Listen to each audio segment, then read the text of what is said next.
Je suis Solène Sureau, je suis chercheuse à Sonia et moi je travaille sur tout ce qui est évaluation de la durabilité, évaluation des impacts, des modes de production et de consommation.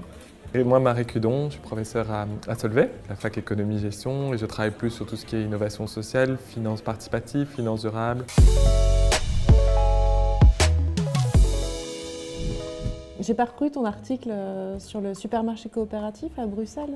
Est-ce que tu peux me parler un peu des résultats? Dès le début, il avait pour ambition de combiner en fait une ambition environnementale, durabilité dans le sens avoir des produits de qualité, des produits locaux, mais aussi une inclusion sociale. Et on a vu en fait qu'il y a vraiment un certain nombre de nœuds, par exemple la question du prix, qui se retrouve en fait un nœud entre la question environnementale en se disant tiens, si on veut avoir du commerce local, des producteurs locaux, si c'est de qualité, c'est souvent à des prix qui sont plus élevés que ce qu'on va avoir dans le hard discount du magasin à côté.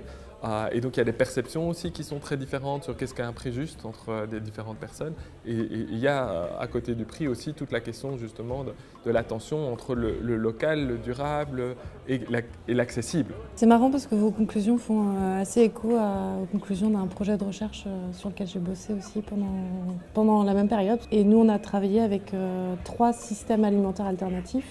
Et on a fait un travail différent parce qu'on a essayé de définir qu'est-ce que ça veut dire d'être durable dans l'alimentation. Donc c'est toute une autre question de recherche, mais finalement, la question du prix et de la gouvernance avait une grande place en fait.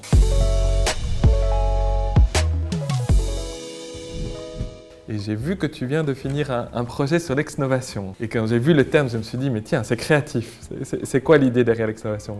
Le concept d'exnovation, il a été introduit par des chercheurs en Transition Studies, donc les études sur les transitions, et ils partent en fait du constat qu'il y a un biais de l'innovation. En fait, on mise sur les innovations, notamment technologiques, pour faire avancer la transition écologique. On va développer les énergies renouvelables, mais on ne va pas sortir de ce qui n'est pas durable, donc comme les énergies fossiles, l'énergie nucléaire. Les énergies renouvelables s'ajoutent au système existant.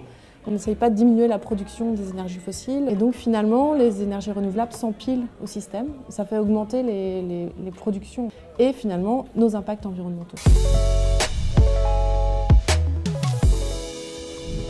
Tous les débats qu'on a à Bruxelles aujourd'hui sur justement essayer de regrouper ces différentes initiatives avec cette stratégie régionale qui a abouti il y a quelques mois maintenant, ce shifting economy, la stratégie régionale de transition économique, fait beaucoup parler d'elle parce qu'en fait, je pense qu'elle a essayé justement de créer des liens entre l'économie circulaire, les autres modèles, actions qui travaillent sur cette transition.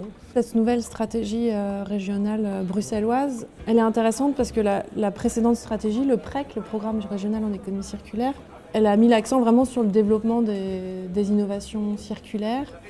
Et là, on a un petit changement et on voit qu'il y a une intégration de l'exnovation, parce qu'il y a cette mesure phare dans la stratégie qui est de conditionner les instruments économiques de la région, donc les subventions, les marchés publics, l'hébergement des entreprises, à l'exemplarité sociale et environnementale. Donc au fait que les activités soient durables du point de vue social et environnemental. Donc c'est encore flou comment ça va être mis en place, mis en œuvre. Mais il y a quand même du potentiel pour déstabiliser au moins les acteurs qui bénéficient actuellement de ces instruments.